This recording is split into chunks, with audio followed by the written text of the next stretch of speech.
అందరికీ నమస్తే, welcome back. Travelling vlog చూసారు కదా, దాని నెక్స్ట్ వ్లాగ్ ఇది. అంటే June 3 మా చెల్లి వాళ్ళ చిన్న బాబు బర్త్డే అనమాట. సో విష్ చేద్దామని చెప్పింది చెల్లి వాళ్ళ ఇంటికి వెళ్తున్నాం. Birthday party function hall book చేశారు. మధ్యాహ్నం కూడా చెల్లి వాళ్ళ ఇంట్లో లంచ్ వచ్చేయమని చెప్తే వచ్చేసాం అనమాట.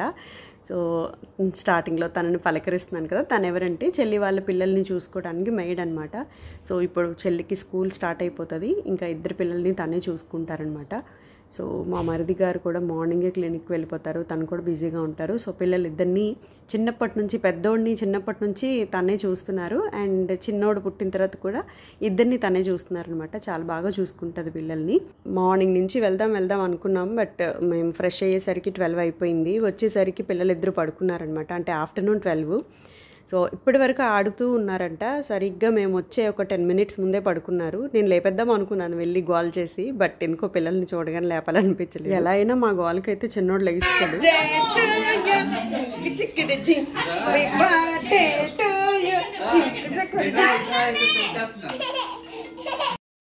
అంటే మా చెల్లికి ఇంకా ఆడపిల్లలు లేరు కాబట్టి, పుట్టిన ఇద్దరు పిల్లలు మగపిల్లలే కాబట్టి యాక్చువల్లీ ఫస్ట్ బాబుకి, అంటే పెద్దోడికి బర్త్డే చేద్దాము అనుకున్నారు, ఫస్ట్ బర్త్డే. బట్ అప్పటికే చెల్లి ప్రెగ్నెంట్ అనమాట. పెద్దోడికి ఫస్ట్ బర్త్డేకి వీడు చిన్నోడు కడుపులో ఉన్నాడు. సో ఇంకా కడుపుతో ఉంది కదా అని అప్పుడు ప్లాన్ చేయలేదు. సరే చిన్నోడు పుట్టిన తర్వాత, అంటే చిన్నోడు పాపో బాబో తెలియదు కదా మనకి పుట్టినంత వరకు. సో దానివల్ల ఏంటంటే చిన్నోడు బర్త్డే కూడా 3rd, వాళ్ళ డాడీ బర్త్డే కూడా 3rd అనమాట. సో అందుకని చెప్పి ఇంకా ఆడపిల్లలు అయితే ఇంకేదైనా ఫంక్షన్స్ చేయడానికి అవుతుంది, బట్ మగపిల్లలు కాబట్టి ఇంకా వేరే ఫంక్షన్స్ అవి ఏం చేయడానికి కుదరదు కాబట్టి ఫస్ట్ బర్త్డే అయితే ప్లాన్ చేశారు. సో వాళ్ళ డాడీ కూడా బర్త్డే కాబట్టి స్పెషల్గా ఉంటుందని ప్లాన్ చేశారనమాట. లంచ్ చేశాక మా ఇద్దరు పిల్లల్ని అక్కడే వదిలిపెట్టి మళ్ళీ మా చిన్న చెల్లి నేను షాపింగ్కి వెళ్ళాము. చిన్నోడికి బర్త్డేకి డ్రెస్ తీసుకుందాం అని చెప్పి, అండ్ హెయిర్ కూడా కొంచెం స్ట్రైట్నింగ్ చేయించేసుకొని రెడీ అయిపోయాము ఈవినింగ్. యాక్చువల్లీ ఈ సారీ మా పెద్ద చెల్లిదనమాట. ఈవినింగ్ పార్టీ కాబట్టి ఫ్యాన్సీ సారీస్ ప్లాన్ చేసుకున్నాము, బట్ ఎందుకో పట్టు చీరలు కట్టేసుకోవాలనిపించేసింది, అప్పటికప్పుడు కట్టేసుకున్నాం అనమాట. నేనైతే పట్టుకెళ్ళేది పెద్ద చెల్లిది. కట్టినట్టు ముఖం అంతా పొంగిపోయినట్టుంది. మొన్ననే కదా వెయిట్ లాస్ జర్నీ పెట్టాను, మళ్ళీ ఇంతలోనే లావ్ అయిపోయాను అని అనుకుంటున్నారేమో. నేను జర్నీ చేస్తే నాకు బాడీ అలా ఉబ్బిపోయినట్టు ఉంటుంది, ఒక రోజంతా అలానే ఉంటుంది ఆ పొంగు, అంత ఫేసు ఒళ్ళంతా ఉబ్బిపోయినట్టుంది. అందులోనూ ఈ పట్టు చీరలో మరికంతా ఒళ్ళుగా కనిపిస్తున్నాను. బట్ నేను వెయిట్ అయితే బ్యాలెన్స్డ్గానే ఉన్నాను. 59, 60 ఈ రెండింటి మధ్యలోనే ఒక 2 months నుంచి అంతే వెయిట్లో ఉన్నాను అనమాట. సో ఒకసారి 60 చూపిస్తుంది, ఒకసారి 59 చూపిస్తుంది అనమాట. పిల్లలు చెల్లి వాళ్ళ ఇంట్లో ఉండిపోయారు మధ్యాహ్నం. సో మేము షాపింగ్కి వెళ్ళిపోయాం కదా, ఇంకా అటు నుంచి మమ్మీ వాళ్ళ ఇంటికి వెళ్ళిపోయాం మేము. పిల్లలు అయితే ఇక్కడే ఉండిపోయారు. సో పిల్లల కోసం అని చెప్పి మళ్ళీ ఇక్కడ చెల్లి వాళ్ళ ఇంటికి వచ్చాము. అప్పటికే అందరూ ఫంక్షన్ హాల్కి అయితే వెళ్ళిపోయారు. మా వారు, మా మమ్మీ, పెద్ద చెల్లి, మరిది, పిల్లలతో అందరూ వెళ్ళిపోయారు. చుట్టాలు కూడా ఎవ్వరు లేరు. ఇక్కడ ఫంక్షన్ హాల్కి వచ్చేసరికి కార్ పార్కింగ్ లేక చాలా ఇబ్బంది పడి అక్కడే ఒక 1/2 hour ఉండిపోయాం కింద. బట్ అప్పటికే కేక్ కటింగ్ అయిపోయింది, కొంచెం బాధ అనిపించింది. తను మా పెద్దమ్మనమాట, మా మమ్మీకి సొంత అక్క. అంటే మా మమ్మీకి అన్నయ్య, అక్క, మా మమ్మీ అనమాట. మా మమ్మీ లాస్ట్, వాళ్ళ ముగ్గురు అనమాట. సో ఈ బర్త్డే పార్టీకి చాలా మందిని ఇన్వైట్ చేశారు చెల్లి వాళ్ళు. ఫ్యూచర్లో మగపిల్లలు కాబట్టి మళ్ళీ వాళ్ళ పెళ్ళిళ్ళ వరకు ఇంకా ఏ ఫంక్షన్లో అంత గ్రాండ్గా చేయక్కర్లేదు. కొత్త పెళ్ళి కొడుకు చూసారా, ఎప్పుడు మా వారిని అలాగే అంటాను. అంటే కొత్త డ్రెస్ వేసుకున్న ప్రతిసారి కొత్త పెళ్ళి కొడుకు అంటానమాట. సో స్టిల్ యంగ్ లాగా మా పెళ్ళైన దగ్గర నుంచి ఇప్పటికీ మా వారు లావ్ అవ్వలేదు, సన్నం అవ్వలేదు, అలాగే ఉన్నారు. కాకపోతే ఈ మధ్య కొంచెం పొట్ట వచ్చేస్తుంది అనమాట. అప్పుడప్పుడు అంటే కొత్త బట్టలు ఏవే వేసుకున్నప్పుడల్లా నేను కొత్త పెళ్ళి కొడుకు, నిత్య పెళ్ళి కొడుకు అంటూ ఏడిపిస్తాను అనమాట. నాకు నేనుగా మా వారికి పెట్టుకున్న ముద్దు పేరు. ఈ మామయ్య, అత్త, వాళ్ళిద్దరు పిల్లలు బాగా తెలిసిన ఫ్యామిలీ అనమాట. మాకు చిన్నప్పటి నుంచి బాగా తెలుసు. మా మమ్మీ వాళ్ళ ఇంటి ఎదురుగా ఉంటారని చాలా వరకు అక్షంతలు వేసి అందరూ డిన్నర్కి వెళ్ళారు. కొంచెం ఖాళీ అయిన తర్వాత మా ఫ్యామిలీ అయితే అక్షంత వేయడానికి పైకి ఎక్కాము. నేను వేసే టైంకి వాడు చిన్నోడు పడుకుని పోయాడు. అప్పటికంటే ముందు ఒక 1/2 hour నుంచి చాలా గట్టిగా ఏడుస్తున్నాడు అనమాట. అది పడుకునే టైం కదా, చిరాకు చేసేసి చాలామంది అక్షంతలు వేయడానికి వస్తుంటే వాళ్ళందరినీ చూసి బెంబేలు ఎత్తిపోయాడు అనమాట. ఇంట్లో అయితే ప్రశాంతంగా పడుకుంటారు, అలా పడుకునే టైంలో ఇంతమంది జనాలు జనాలను చూస్తే చిన్నపిల్లలకి ఎంత చిరాకు ఉంటుందో కదా. పాపం చాలాసేపు ఏడ్చి నేను వచ్చే టైంకి అయితే పడుకుండిపోయాడు అనమాట. సో వాళ్ళ డాడీ బర్త్డే కూడా ఆ రోజే కాబట్టి తనకి విష్ చేసి బాబుగడికి అక్షింతలు వేశాను.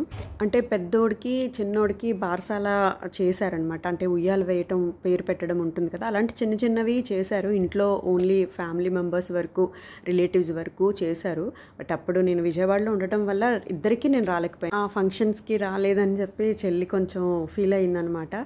అంటే నార్మల్గా మా వారికి అవ్వదు.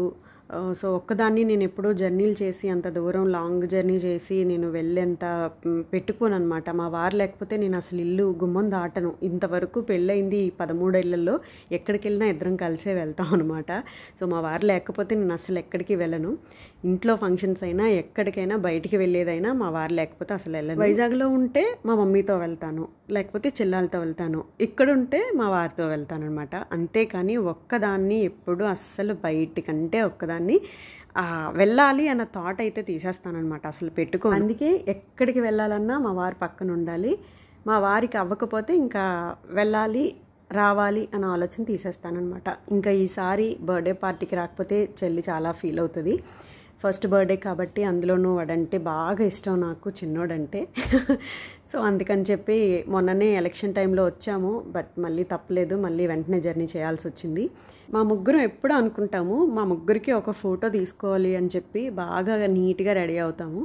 బట్ ఆ ఫంక్షన్ హడావిడిలో ఎప్పుడు మర్చిపోవడమే. చిన్న చెల్లి పెళ్లి టైంలో అలాగే అనుకున్నాము. పెద్ద చెల్లి పెళ్ళికి కూడా మేము ముగ్గురం తీసుకున్నాము. బట్ అంత ఎందుకో సాటిస్ఫాక్షన్ అనిపించలేదు. చిన్న చెల్లి పెళ్ళికి అనుకున్నాము, అప్పుడు కూడా అంతే, ఇప్పుడు కూడా అంతే.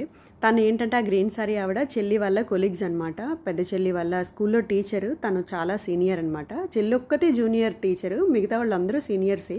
ఆ టీచర్ గారు చెల్లి వాళ్ళ అక్కనే అని తెలియక ముందు నుంచే నన్ను ఫాలో అవుతున్నారనమాట. అక్కడికి వచ్చి నన్ను గుర్తుపట్టి పలకరించారు. చెల్లి దగ్గరికి వెళ్ళి అక్కను పలకరించాను అని చెప్తున్నారు. హ్యాపీ అనిపించింది. చుడిదార్ వేసుకున్న అక్క మా నానమ్మ తోటికోడలు కూతురు, అంటే చిన్న నానమ్మ కూతురు అనమాట. తను సచివాలయంలో జాబ్ చేస్తున్నారు. ఆ పింక్ కలర్ షర్ట్ వాళ్ళ హస్బెండ్, అంటే మా మామయ్య, రైల్వే ఎంప్లాయ్ అనమాట. అండ్ ఇక్కడికి వచ్చేసరికి మా నానమ్మ సొంత కూతుర్లు అనమాట. అంటే మా డాడీ తర్వాత, ఫస్ట్ మా డాడీ, తర్వాత ముగ్గురు చెల్లెళ్ళు అనమాట. అంటే మా నానమ్మకి 4 మొత్తం. ఫస్ట్ మా డాడీయే. ఈ పర్పుల్ కలర్ సారీ పెద్ద మేనత్త, అటు నేవీ బ్లూ కలర్ సారీ చిన్న మేనత్త, అండ్ ఈ పిస్తా గ్రీన్ కలర్ సారీ 3వ మేనత్త అనమాట. మా మమ్మీకి 3 ఆడపడుచులు అనమాట. అంటే మా మమ్మీకి మేము ముగ్గురం ఎలాగో వాళ్ళు ముగ్గురు అలాగే అనమాట. మా మమ్మీ బాగా చూసుకుంటుంది. అంతకంటే ఎక్కువ మా మమ్మీకి బాగా హెల్ప్ఫుల్గా ఉంటారు వాళ్ళ ముగ్గురు. పెద్దగా చదువుకోలేదు. నానమ్మ చిన్నప్పుడే వాళ్ళకి అంటే మెచ్యూర్లు అవుతుండగానే ఇంకా పెళ్ళిళ్ళు చేసేసిందనమాట. ఫస్ట్ 2 మేనత్తలకి హస్బెండ్స్ లేరు. చిన్న మేనత్తకి మాత్రం అన్నయ్య కొడుకుని చేశారు, అంటే మేనల్లుడిని చేశారు. ఆ ఫ్యామిలీ అనమాట. అండ్ 2వ మేనత్తకి వచ్చేసరికి 2 మగపిల్లలే. ఈ లెఫ్ట్ సైడ్ ఉన్న 2 పిల్లలు 2వ మేనత్తకి అనమాట. వీళ్ళందరూ మా పెళ్లి టైంకి చాలా చిన్నపిల్లలు, ఇప్పుడు మాత్రం ఎదిగిపోయారు. కానీ మాకు చిన్నపిల్లలాగే కనిపిస్తారు.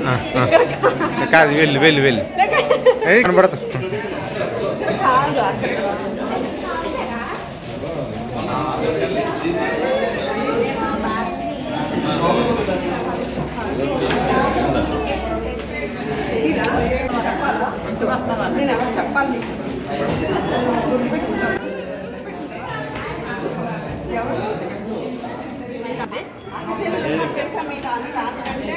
తెలుసా మీకు?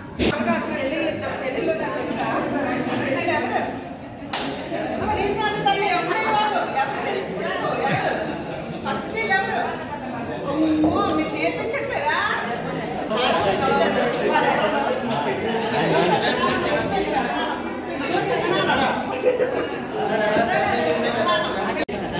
డాడీలు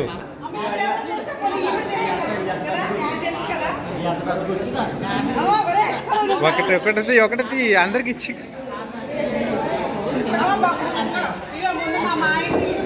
మీ మా ఆయన తీశాను. చెప్పండి హాయ్ అని చెప్పండి. Very good.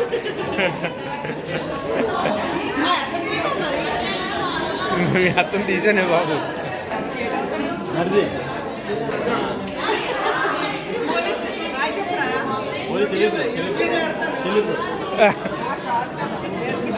పోలీసు ఇంట్లో పుట్టో మళ్ళీ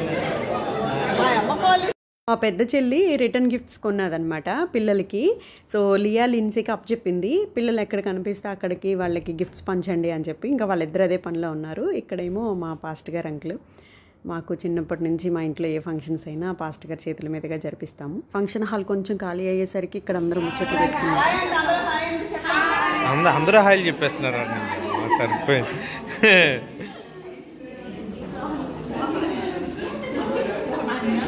వీళ్ళ సెల్ఫీ చూడు. ఇక్కడ చూపిస్తున్న ఫ్యామిలీ మా మమ్మీ సొంత అన్నయ్య ఫ్యామిలీ అనమాట. అంటే నాకు మేనమామ అనమాట. ఈ మామయ్య కూడా పోర్ట్ ఎంప్లాయ్ అనమాట. వాలంటరీ రిటైర్మెంట్ తీసుకున్నారు. హెల్త్ డిస్టర్బ్ అయిపోయిందని చెప్పి రిటైర్మెంట్ ఇచ్చేశారు. మామయ్యకి 3 పిల్లలు. చుడిదార్ వేసుకునేది పెద్దది, ఆ చివరున్నవాడు కొడుకు. సో వీడు పోలీస్ ఉద్యోగం చేస్తున్నాడు. మా మమ్మీలా పోలీస్ అయ్యాడనమాట. 3వది ఫంక్షన్కి రాలేదు. మాత్రం నా ఫోన్ విపరీతంగా హీట్ ఎక్కిపోయింది. ఎందుకంటే మా వారు నేను ఎక్కడుంటే అక్కడ క్యాప్చర్ చేసేస్తున్నారు. అదేంటో తెలియదు. మా వారికి ఇంట్రెస్ట్ పెరిగిపోయిందనమాట. నేను చెప్పకుండానే నేను ఎక్కడున్నానో ఎక్కడ మాట్లాడుతున్నానో అక్కడికి వచ్చేస్తున్నారు ఫోన్ పట్టుకొని. ఫోటో తీస్తున్నాను అని చెప్పారు కానీ వీడియో తీస్తున్నారు. వీడియో అనగానే నేనేమో మొత్తం అన్నీ సర్దేసుకుంటున్నాను. ఎలా ఉన్నాను ఏంటి అని ఏం చెప్పరు. జుట్టు ముందుకు వచ్చేసిందా, నగలు తిరగబడిపోయా, చీర మడత పడిపోయిందా, ఇవేం చెప్పరనమాట. చెప్పకుండా అలా వీడియో తీసుకెళ్ళిపోతారు. ఇక్కడ ఏంటంటే మా వారు అడ్వాన్స్ వెడ్డింగ్ యానివర్సరీ అని చెప్తున్నారు. అంటే రేపు కదా, ఇప్పుడు ఎందుకు చెప్పేస్తున్నాం అంటే చెప్పాలనిపించింది అని చెప్పి చెప్తున్నారనమాట. ఇక్కడ సరదాగా మా వారిని 2 స్టెప్లు వేపిస్తున్నాను బలవంతంగా.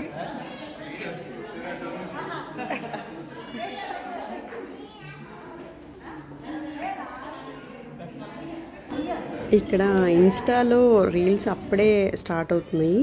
చూసేకి అదేదో సాంగ్ వచ్చేస్తుంది అనమాట. సో అది ట్రెండింగ్లో ఉంది కదా అని చెప్పి నేను ఏదో సాంగ్ లేకుండా చూసారా ఎలా చేసేస్తున్నాను. సాంగ్ లేకుండా ఓన్లీ స్టెప్స్ వరకు చూశాను కదా అని అలా వేసేస్తున్నాను అనమాట. తర్వాత ఇన్స్టాలో పోస్ట్ చేసుకుందాం అని చెప్పి ఇన్స్టాలో పెట్టలేదు కానీ యూట్యూబ్ షార్ట్స్లో పెట్టాను. నెక్స్ట్ డేనే యానివర్సరీ అని చెప్పి చిన్నగా సెలబ్రేషన్స్ అయితే అక్కడే చేసేసారు మాకు.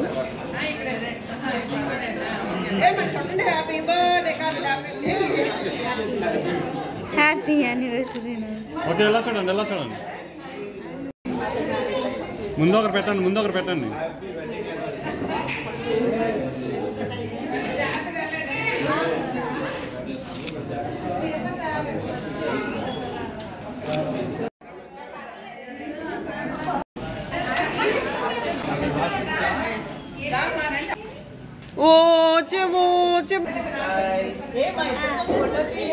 తీసాను.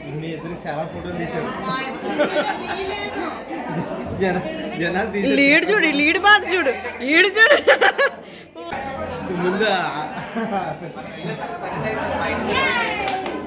అత్త వాళ్ళతో కలిసి ఒక ఫోటో దిగుదామని చాలాసేపటి నుంచి వెయిట్ చేస్తున్నాము. సో ఒకరుంటే ఒకరు ఉండట్లేదు, ఒకరుంటే ఒకరు కనిపించట్లేదు అని చెప్పి సరే అందరం వచ్చేసరికి మా చిన్న చెల్లి డిన్నర్కి వెళ్ళిపోయింది అనమాట. సో ఉన్న వరకైతే తీసేసుకున్నాము. అప్పటికే చాలా లేట్ అయిపోయింది. సో ఇక్కడ నుంచి అయితే డాన్సులు స్టార్ట్ అవుతున్నాయి. మా ఫ్యామిలీ మెంబర్స్ అందరము కలిసి ఒక్కొక్కరు అలా స్టేజ్ని అయితే ధూమ్ధామ్ చేసాము. సో చూసి ఎంజాయ్ చేయండి. వీడియో క్లిప్పింగ్స్ మాత్రమే పెడుతున్నాను, సౌండ్స్ అయితే యాడ్ చేయట్లేదు, కాపీరైట్స్ పెడుతున్నాయి. సో అందుకని చెప్పి వీలైతే ఇన్స్టాలో రీల్స్ రూపంలో పెట్టడానికి ట్రై చేస్తాను. సో ఎంజాయ్ చేసేయండి. ఎలా ఉంది అనేది ఒక చిన్న కమెంట్ అయితే చేయండి.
మాతో పాటు మీరు కూడా ఈ వీడియో చూసి ఎంజాయ్ చేశారని అనుకుంటున్నాను. సో హ్యాపీగా ఇంటికైతే వెళ్ళిపోతున్నాం.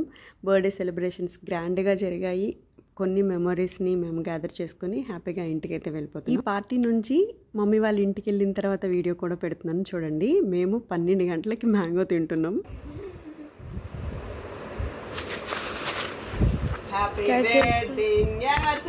అప్పుడే కాదు మమ్మీ, ఇంకా 1 minute ఉంది. Happy wedding anniversary. 12 o'clock అయింది ఇప్పుడే. ఇద్దరు చెప్పారు. Thank you so much. 12 గంటలకు మేము తింటున్నాం. ఇది మా ఫోటో తీసి మా photo. Happy wedding anniversary. Sticky hands happy wedding anniversary. ఎన్ని సంవత్సరాలు చిన్న? దీన్ని 13 సంవత్సరాలు భరించాను బాబా అనుకుంటున్నా వచ్చింది. ఎందుకు అవుతున్నావు? నువ్వెంత అవుతున్నావు?